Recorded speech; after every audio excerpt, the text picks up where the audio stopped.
साईं मदरसे में अज अटो बि कोन्हे, वर्ची आयो ॿुधायो, गेह बि कोन्हे, हाणे जीअं चओ थी करियूं।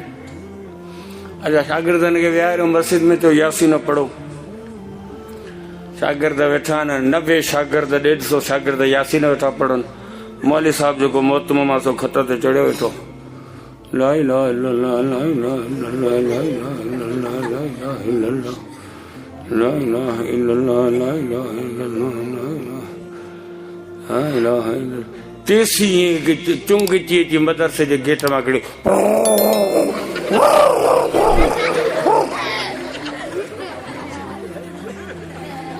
छा आहे बा साईं? वो काल वॾेरो चिबड़ मरी वियो न, उनजे पुट रमू ऐं मोकिलियो न, 2 बोरियूं खंड जूं न, 4 बोरियूं अटे जूं न, 2 टीन गेज आई न। माण्हू खे चओ त ला इलाहा इल्लल्लाह। इहा आहे हिन क़ौम जी क़ुरानी तालीम। सुबुह मां सवेर मदरसे में घणा छोकिरा आहिनि साईं? 60।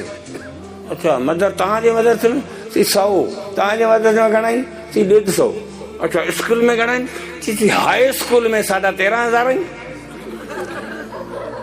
कॉलेज में 18,000 आहिनि, प्राइवेट जी ख़बर कोन्हे। छो त जेको मास्टर रिटायर थिए थो उहो प्राइवेट स्कूल पंहिंजो खोले थो, उनखे वॾो दर्द आहे। तइलीम तबाह थी वई आहे। ऐं इंशाअल्लाह ताला तइलीम जे मयार खे बुलंद कंदुसि, हाई लेवल जी तइलीम मां शुरू कंदुसि।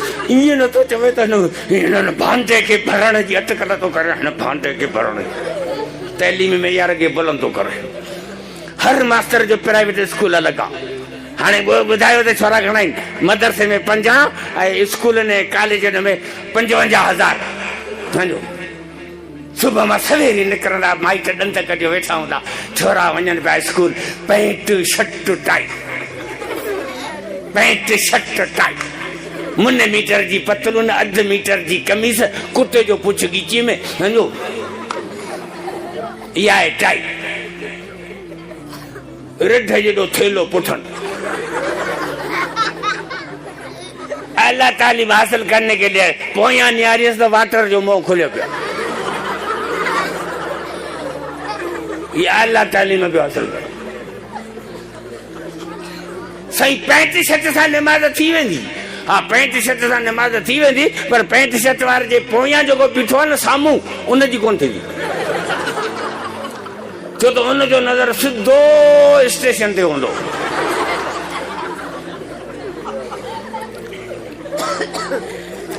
अंग्रेज कुत्ते जेका लिबास कढियो आहे न, कपड़नि हूंदे उघाड़ा। अहिड़ा तालीम हासिल करने के लिए घणा छोरा था अंग्रेजी पढ़नि? 55,000। पढ़े की जनाज़े पढ़ाई वेंदे न, पढ़े के तारे ॾेई वेंदे न। 55,000 अंग्रेजी पिया पढ़नि, 150 क़ुरान था पढ़नि। छो जी पेट, मसलो, मुस्तक़बिल, नौकरी, गुज़रान।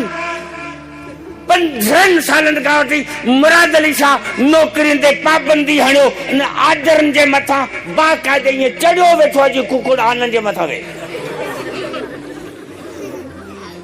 आदर बंदि कई, बेरोज़गारनि छोरा जुलूस पिया कढनि, धरणा पिया हणनि, हुतां पिलाए, हुतो इंटरव्यू, डिग्रियूं बगल में लॻी पियूं। नौकरी छुटियूं आहे। पोइ जॾहिं नौकरी नथी मिले न, त छोकिरी नथी मिले न नौकरी मिली न छोकिरी मिली। बेरोज़गार जो वरी छड़ो, टियों वरी इश्क में अंधो, चौथी वरी मोबाइल बेल्टे जॾहिं 20 रुपया कोन्हे त इज़ी लोड कराए। चाहे था पोइ होटल था चाहे थे त पैसा कोन ॾे। पोइ इहे छोरा धाड़ा हणंदा, पिस्टल खणी रोड ब्लॉक करे गाॾियूं फुरींदा। बुख लाए पेट ला, अंग्रेजी पढ़बी है पेट ला, कुरान पढ़बो है अल्लाह ला, कुरान पढ़बो है जन्नत ला। पेट पानी भरबो, ऑटोमेटिक भरबो, बुद्धि जयो ऑटोमेटिक पेट भरबो। कुरान पढ़बो है अल्लाह ला, जन्नत ला। तवाजे मातली जे शहर में कुत्ता आहिनि, गधे आहिनि, ये नौकरी कंदा आहिनि। ए वापार कंदा आहिनि कुता ऐं गधा इन्हनि जूं बनियूं आहिनि पोइ इहे बुख पिया मरनि पोइ जेको रब कुतनि ऐं गधनि खे बुख कोन थो मारे उन्हनि खे रोज़ी थो खाराए उहो रब विसारींदो उन मुस्लमान खे जेको मस्जिद में क़ुर थो पढ़े एॾी रब जे ज़ात ते बेइतमादी